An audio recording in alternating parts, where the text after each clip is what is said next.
To be honest, kanina kinakapahan nyo yung COA, kinakapahan nyo yung mga contractor, kinakapahan ninyo kung mga supporter ba to.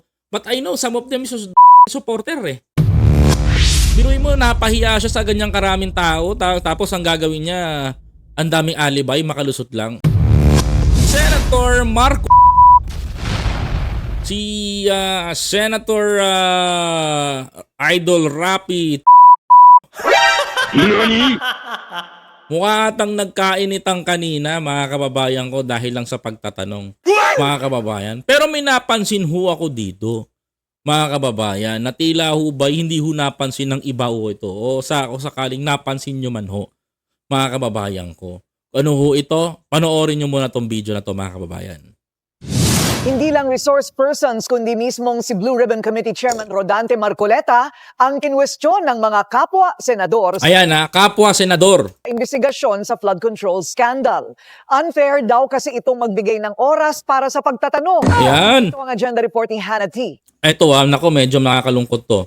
Dapat maging fair ka, Mr. Chair. Pag sinabi mong 2 questions, 2 minutes talaga, you have to stick with it. You're not being fair, Mr. Chair. I am fair kasi nandito ka sa... No, kasi nung last time, sabi mo sa akin, 2 questions lamang. Sabi mo 1 question. Sabi ko, tinitipid mo ako, sabi mo 2 questions. And now, pinapayagan mo kahit na ilang questions. Be fair, Mr. Chair. Alam mo, ito napansin ko lang dito Kaya Senator mahilig ka ma-personal sir eh. Sa totoo lang Hindi pero for the record no.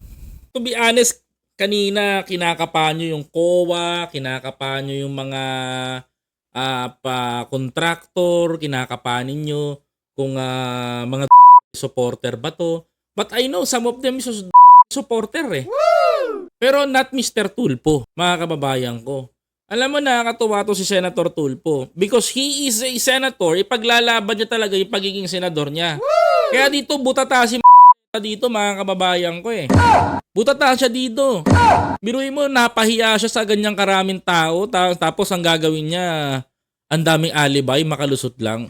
May pinaguhugutan to. Alam nyo ano pinaguhugutan nito? Malalaman nyo dito, mga kababayan ko. Panoorin nyo. Puksaan mode sa Senate Blue Ribbon Committee hearing ngayong araw. Umalma kasi si Senator Rafi Tulfo kay Senator Rodante Marcoleta na chairperson ng komite. Ayan nagtataka ako dito kay bakit ayaw mo pagtanungin yung Tulfo brothers? Kanina rin, hinaharang din ito yung isang Tulfo na si Erwin na tanungin at gisahin si Diskaya. Mga kababayan.